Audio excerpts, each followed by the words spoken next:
गोकुळचा सर्व भ्रष्टाचार पुराव्यानिशी समोर आणणार आमदार शिवाजी पाटील.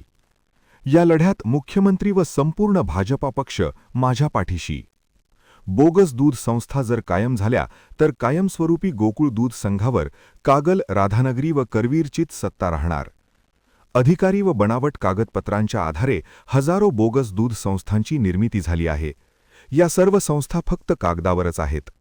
मुश्रीफ साहेबांची सध्याची अवस्था म्हणजे महायुतीचे खायचे आणि महाविकास आघाडीचे गोडवे गायचे अशी झाली आहे. गोकुळच्या भ्रष्टाचाराचा पैसा भाजपाच्याच विरोधात वापरला जातोय. मुख्यमंत्री आमच्या पाठीशी खंबीरपणे उभे असून दोषी अधिकाऱ्यांवरही तत्काळ कारवाई होणार. लवकरच सर्व पुराव्यानिशी कोल्हापूर किंवा मुंबई येथे पत्रकार परिषद घेणार असल्याची माहिती आमदार शिवाजी पाटील यांनी दिली. पाहूया ते काय म्हणतात. महान कार्य न्यूजसाठी प्रकाश ऐनापुरे, चंदगड. राक्षसी रूप धारण करून सगळंच गिळायच्या चक्करमध्ये जनता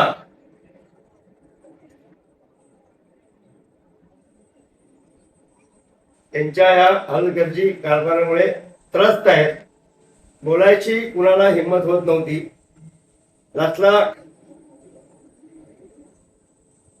युती धर्म म्हणून आम्ही 1-1.5 वर्ष यांचा अन्याय सहन केला आणि करतोय. तर मला असं वाटलं युती धर्म करत असतेवेळी, युती धर्म पाळत असतेवेळी सगळ्यांनी तो युती धर्म पाळला पाहिजे. तर मुश्रीफ साहेबांनी आम्हाला पक्षाच्या सोबत राहून, युतीतून राहून त्यांच्यासाठी एक म्हणणं परफेक्ट बसते. खातात महायुतीचं आणि गातात महाविकास आघाडीचं. खातात महायुतीचं, गातात महाविकास आघाडीचं. आता असं चालणार नाही, हे लक्षात असावं. मी जरी छोटा पक्षाचा कार्यकर्ता असलो तरी प्रामाणिकपणा माझ्याबद्दल शंका घेणं कोणाची गरज नाहीये. काल चंदगडमध्ये मुश्रीफ साहेब बोलून गेले की हे डायरेक्ट आमदार झाले. तर मुश्रीफ साहेब मी पक्षाचा सक्रिय चांगला कार्यकर्ता म्हणून काम करतोय. चांगला की वाईट जनता ठरवेल.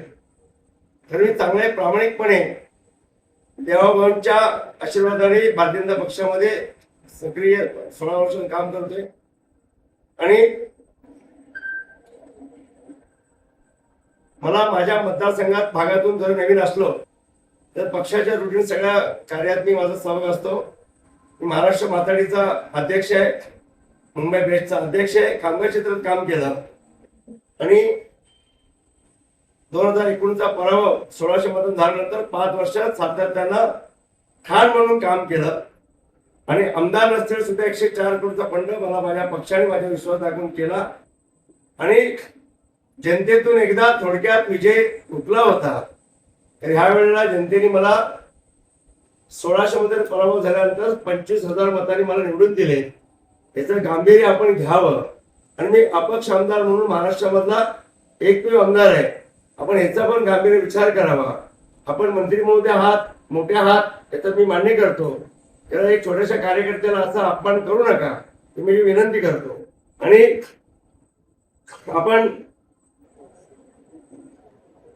राष्ट्रवादी काँग्रेस बरोबर, शिवसेना बरोबर आपली भाजप ही महाविकास आघाडी, आपली महायुती आपली आहे. तर या युतीमध्ये आपण राहून आमचं भारतीय जनता पक्षाचं भाजपाचं धोरण होतं काँग्रेस मुक्त भाजप, हे वाक्य होतं. आणि नरेंद्र मोदी साहेब आमचे नेते आदरणीय, ह्या देशाचे दिग्गज अशा नेत्यांची घोषणा होती सबका साथ सबका विकास. आणि आमचे सहकार क्षेत्रातले दिग्गज अमित भाईजी शाह साहेबांचं सहकार क्षेत्रामधलं योगदान आपल्याला सर्वांना माहिती असेल. एकदम कडक शिस्तीचे हे आमच्या नेते मंडळींनी जो कामाला सुरुवात केले. काका महाराष्ट्रामधला भ्रष्टाचारी सर्व काही कारखाने असतील किंवा संस्था असतील त्यांना काय त्यांची जागा दाखवून दिली. आणि आपल्याला याची चांगल्या प्रकारे जाण असली पाहिजे असेल बहुतेक. खरं त्यांचं पण घोषवाक्य काय, सबका साथ सबका विकास. आणि हा आपला कृषी प्रधान देश असल्या कारणाने आम्ही सर्व कृषी प्रधान आम्ही शेतकऱ्यांची मुलं आहोत आणि शेतकऱ्यांच्या मुलांना एक न्याय देण्याच्या भूमिकेमध्ये मोदी सरकार प्रामाणिकपणे काम करते आणि आमचे आदरणीय राज्याचे सक्षम असे मुख्यमंत्री देवेंद्र फडणवीस साहेबांच्या त्या सरकारने महाराष्ट्रातील जनतेला जे योगदान देतात आणि जे काम करण्याची पद्धत आहे या 5-5 वर्षामध्ये आमच्या चंदगड विधानसभेमध्ये मुश्रीफ साहेब 5 वेळा मंत्री झालेत तर साधा एक दवाखाना दिलेला नाही आणि जे 5 वेळा मंत्रिपद बघून कुठल्या नेत्यांनी कोल्हापूरच्या पण नेत्यांनी कुठलं चंदगड विधानसभेमध्ये कुठले कॉलेज नाहीत कुठले इंडस्ट्रीज नाहीत कुठला दवाखाना नाही एक MBBS डॉक्टर नाहीत आज सुद्धा आम्हाला एक डॉक्टरसाठी बेळगाव किंवा कोल्हापूरला जायला होते याची मुश्रीफ साहेबांना खंत आणि लाज वाटली पाहिजे या नेत्यांना आणि चंदगडमध्ये काल येऊन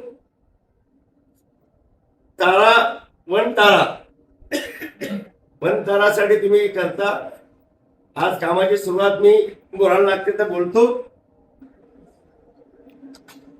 मुश्रीफ साहेबांनी आमच्या जिल्ह्यामधील कोल्हापूर जिल्हा स्वराज संस्था इलेक्शन मंत्री आजरा चंदगड मध्ये महाविकास आघाडी म्हणजे शरद पवार गट उबाटा गट शिवसेना यांची युती केली हे जग जाहीर आहे इथे भाजपला कुठे विश्वास घेतलेला नाहीये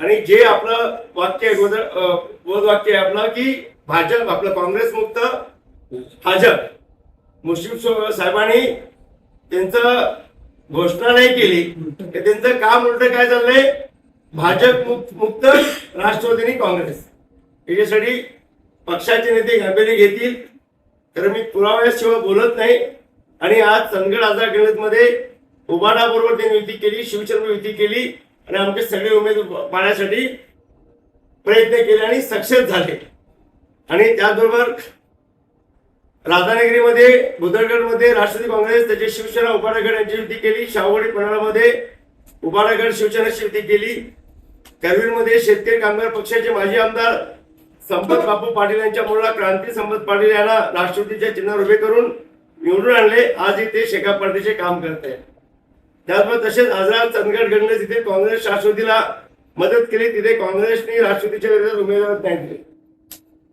राधानगरी बुदरगडमध्ये राष्ट्रवादीचे उमेदवार काँग्रेसकडे पाठवून काँग्रेसच्या चिन्हावर उभे करून निवडून आणले आणि राष्ट्रवादी काँग्रेसची स्थानिक विकास आघाडी ही मजबूत केली आणि इथं कुठेही त्यांनी व्यक्ती धर्म पाळलेला नाहीये म्हणून पक्ष काय तो निर्णय घेतील आणि असा नेता व्यक्ती धर्म न पाळता आपल्या विरोधातच काम करतो आणि आमचा पक्ष संपवायला निघाला आणि कुठेतरी याची जाण आम्हाला झाली आणि ह्या गोकुळचा भ्रष्टाचारामधला सर्व पैसा मी केडीशीवर आता बोलणार नाही म्हणजे प्रूफ नाहीत आणि प्रूफ जमा करतोय आणि ह्या गोकुळ मधला भ्रष्टाचारातून आणलेला पैसा सगळा आमच्या भाजपच्या विरोधात सर्व वापरून आमचे सगळे उमेदवार पाळण्यासाठी प्रयत्न झालेत आणि याच्यासाठी आम्ही हा आता कुठेतरी असं वाटलं एक वेळ असते पण आता श्रद्धा सबुरी साईबाबांचा आता श्रद्धा आणि सबुरी आमची संपलेली आहेत आणि आम्ही ताकदीने या लढ्याला आम्ही समोर जायला तयार झालो आणि हा लढा म्हणजे आमच्या शेतकरी बांधवांनी खूप कष्टाने या दूध डेअरी उभे केलेत आणि या दूध डेअरी आता जर त्यांनी या 2021च्या नंतर जर दूध डेअरी थांबल्या नसतील तर मुख्यमंत्री साहेबांनी चांगली सकारात्मक मीटिंग झाली त्या अधिकाऱ्यांच्या बंदसाठी सह्या झालेल्या आहेत प्रशासन लावायसाठी सह्या झालेल्या आहेत आणि जोपर्यंत होत नाही तोपर्यंत आपला या लढा चालू राहील प्रशासन लावल्यानंतर ह्याची या घोटाळ्या संदर्भात बरेच पत्र आहेत हे पत्र मी पुढच्या प्रेस कॉन्फरन्सला मुंबईत किंवा कोल्हापूरला प्रेस करून चांगल्या पद्धतीने तुम्हाला सगळे प्रूफ देतो गोकुळला कोल्हापूरला किती लिटर दूध संकलन होते तिथून ते दूध नवी मुंबईला किती लिटर जाते आणि तिथून किती लाख लिटर मॅक्सिमम किती लाख लिटर जाते जिची आवक जावक सगळा प्रूफ सगळं आपल्याला देतो आणि व्यवस्थित होईल खरे लढ्यामध्ये माझ्या सर्वसामान्य गोरगरीब जनतेने या